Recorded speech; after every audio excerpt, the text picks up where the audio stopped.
ازيكم يا حلوين؟ النهاردة هننزل تحت المية في البحر ونشوف ونعرف مع بعض ايه الحاجات والاسماك اللي بيعيشوا تحت المية. شايفين المية حلوة ازاي؟ لونها ازرق وصافية وبتلمع، شكلها حلو قوي. جاهزين ندخل جوه المية ونشوف فيه ايه؟ يلا بينا. ايه ده؟ انا شفت اول حاجة، دي حاجة كبيرة قوي. ايه ده؟ دي سمكة القرش. سمكة القرش من الاسماك اللي ما عندهاش عظم خالص، وفي منها كبير قوي وفي منها صغير. دي سمكة كبيرة. هوريكم اشكال تانية بتبقى اصغر.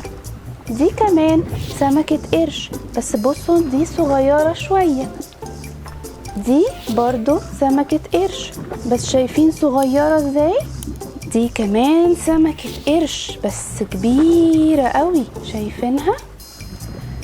سمك القرش اللي احنا شفناه مع بعض هنا لونه رمادي، بس كمان ممكن يبقى الوان مختلفة.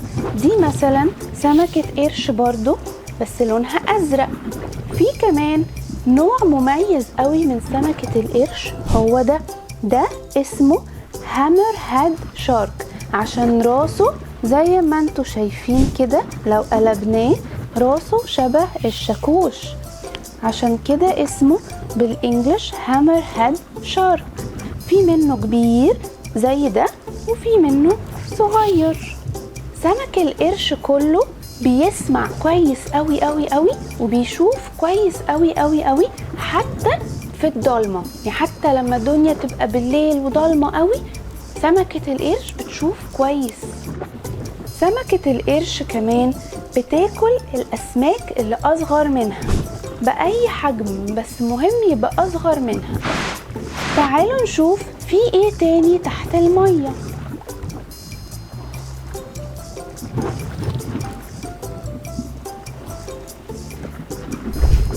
دي نجمة البحر. نجمة البحر عادة بيبقى عندها 5 ايدين، 1 2 3 4 5. بيبقى في منها كبير شوية قد دي، وفي منها برضو صغير. بس في نجوم بحر تانية بيبقى عندها ايدين اكتر، زي مثلا النجمة دي عندها 1 2 3 4 5 6 7 8. الأغلبية عندهم 5 ايدين، بس في عندهم ايدين اكتر. عارفين نجمة البحر بتشوف ازاي؟ على كل ايد بيبقى عندها عين صغيرة هنا بتشوف بيها، وعشان كده نجمة البحر بتقدر تشوف.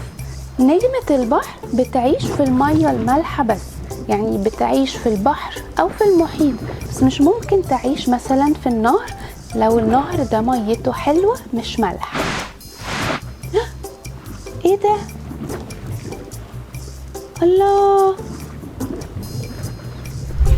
ده الدولفين. مين عمره شاف دولفين قبل كده؟ على الحقيقة ساعات بنبقى قاعدين على البحر او بنعوم قريب وبعدين نبص جوه قوي نلاقي حاجة في المية بتعمل كده، تطلع وتنزل وتطلع وتنزل، وبيبقوا 2 أو 3 مع بعض. ده الدولفين. الدولفين ده لذيذ قوي وبيعيش في البحر برضو. الدولفين ممكن يبقى كبير كده، ممكن يبقى صغير شوية. عارفين حاجة على الدولفين؟ الدولفين بينام وهو فاتح عين وقافل عين، بيقفل واحدة ويسيب التانية مفتوحة. عارفين ليه؟ علشان وهو نايم بيبقى عاوز يتأكد انه مفيش سمكة تانية اكبر منه هتيجي تهاجمه، فدايما بيبقى سايب عين مفتوحة عشان تفضل العين المفتوحة دي بتبص في كل حتة عشان تشوف لو في حد هيجي يهجم عليه. بصوا لقيت ايه كمان في المية؟ ده اسمه جيلي فيش. جيلي فيش ده بيبقى جسمه اغلبه متكون من مية، ولا عنده عين ولا عنده قلب ولا عنده عظم ولا عنده اي حاجة. الجيلي فيش ده بينور في الضلمة علشان يبان. لو شفنا الجيلي فيش ده في المية واحنا بنعوم يا اصحابي، اتأكدوا ان انتوا ما تمسكوهوش. لو شفتوه مش عاوزة حد منكم يمسكه، عشان ساعات الجيلي فيش ده بيلسع، ولما بيلسعنا في ايدينا او رجلنا ممكن يوجعنا، فبلاش لو شفناه نحاول نمسكه. تعالوا نشوف في ايه كمان في المية. الله، بصوا لقيت ايه؟ انا لقيت في المية سلحفة. دي السلحفة اللي بتعيش في المية، ممكن تبقى كبيرة زي دي وممكن تبقى صغيرة شوية. السلحفة اللي بتعيش في المية دي غير السلحفة اللي بتعيش عندنا في البيت. في ناس بتحب تجيب سلحفة تعيش عندها في البيت، بس سلحفة المية مختلفة. عارفين ايه؟ ان السلحفة اللي بتعيش في المية دي ما بتعرفش تدخل راسها جوه. السلحفة بيبقى ظهرها ناشف، ظهرها بيبقى ناشف قوي. عارفين ليه؟ علشان الظهر الناشف ده بيحميها لو حاجة خبطت في السلحفة ما توجعهاش. السلحفة بتقدر تعوم تحت المية لمدة 5 ساعات، وبعدين تطلع فوق عشان تتنفس تشم هوا، وبعدين تنزل تاني. تقدر تقعد تاني تحت المية 5 ساعات، وبعدين تطلع تاني برا المية. السلحفة بتحب تاكل الجيلي فيش. فاكرين احنا شفنا الجيلي فيش مع بعض اهو. السلحفة بتحب تاكل الجيلي فيش. بصوا يا اصحابي لقيت ايه كمان في المية. لقيت في المية حصان البحر. بصوا شكله غريب ازاي. ده اسمه حصان البحر. حصان البحر بيعيش في المية وبيبقى بطيء وبيمشي بشويش قوي قوي قوي، بيعوم بشويش جدا. ممكن يعوم لفوق، ممكن يعوم لتحت، يمين او شمال، بيعوم في اي اتجاه. حصان البحر بصوا بيبقى صغير قوي بس بياكل كتير قوي، يعني طول النهار ماشي ياكل ماشي ياكل، طول النهار ماشي ياكل. حصان البحر بقى ديله بيبقى بيتحرك في كل الاتجاهات، والحصان البحر بيستعمل ديله ده ان هو يمسك في اي صخرة او اي زرعة تحت المية عشان ينام او يريح. لما بيتعب بيستعمل ديله ان هو يمسك في حاجة كده عشان ينام، وبعدين يصحى يروح مكمل عوم في المية. كمان حصان البحر بيعمل حاجة لذيذة قوي علشان ما يتوهش من اصحابه. يروح حصان البحر ماسك في اصحابه بالديل، فممكن نلاقي حصانين بحر ماسكين في بعض من ديلهم وعايمين علشان ما يتوهوش من بعض. لما يبقوا عاوزين يفضلوا دايما مع بعض بيمسكوا في بعض كده من الديل. تعالوا نشوف في ايه تاني تحت المية. بصوا لقيت ايه تحت المية. تعالوا نشوف من قريب ده ايه. دي الشعب المرجانية، بيبقى ممكن لونها ازرق او اخضر، بيبقى فيه منها لونها موف او اصفر او احمر او اي لون. دي بيبقى شكلها يبان انه هي زي الزرع، بس في الحقيقة الشعب المرجانية بتبقى حيوانات بحرية زي السمك، في منها طري وفي منها ناشف. الشعب المرجانية بيبقى شكلها حلو قوي قوي قوي تحت المية، زي ما قلت لكم في منها الوان كتيرة واشكال كتيرة. لما بنحب نتفرج عليها ممكن نروح البحر الاحمر. البحر الاحمر في مصر فيه شعب مرجانية حلوة قوي، ممكن ناخد درس غطس وننزل نتفرج عليها، بس مهم ان احنا ما نمسكهاش وما نحاولش نقرب منها قوي علشان ساعات ممكن توجعنا في ايدينا، وممكن كمان احنا نوسخها او نبوظها. فاحنا عاوزين نحافظ عليها ونخليها دايما شكلها حلو قوي كده. فاكرين انا قلت لكم مين بيستعمل الشعب المرجانية دي عشان يريح او ينام؟ شاطرين، حصان البحر. حصان البحر انا قلتلكوا لما بيتعب بيبقى عاوز ينام، فيروح جاي كده وماسك في الشعب المرجانية بديله وينام. تعالوا نشوف في ايه تاني جوه المية بتاعتي. ايه ده؟ هنا في ايه؟ دي كابوريا، بس شايفين الكابوريا في ايه جنبها؟ في صخر. تعالوا نشوف الكابوريا دي بتعيش ازاي عند المية وعند الصخر. دي اسمها الكابوريا. بصوا الكابوريا بيبقى ظهرها ناشف وبيبقى عندها 10 ايدين، بيبقى عندها 8 صغيرين و2 كبار لقدام. ال8 ايدين الصغيرين دول بيخلوا الكابوريا تمشي، والايدين الاتنين الكبار اللي قدام بيبقوا هما اللي الكابوريا بتمسك بيهم الحاجات. الكابوريا ممكن تمشي في اي اتجاه، بس عادة بتحب تمشي اكتر بالجنب زي كده. الكابوريا بتقدر تعيش جوه المية وبره المية. لما بتعيش بره المية بتبقى عايشة في حتت فيها صخر، وساعات نبقى بنمشي على الرملة ونشوف برضو الكابوريا بتتمشى على الرملة جنب المية. ياه، ايه اللي جوه المية ده؟ دي حاجة كبيرة وعندها ايدين كتير قوي. تعالوا نطلعها ونشوف دي ايه.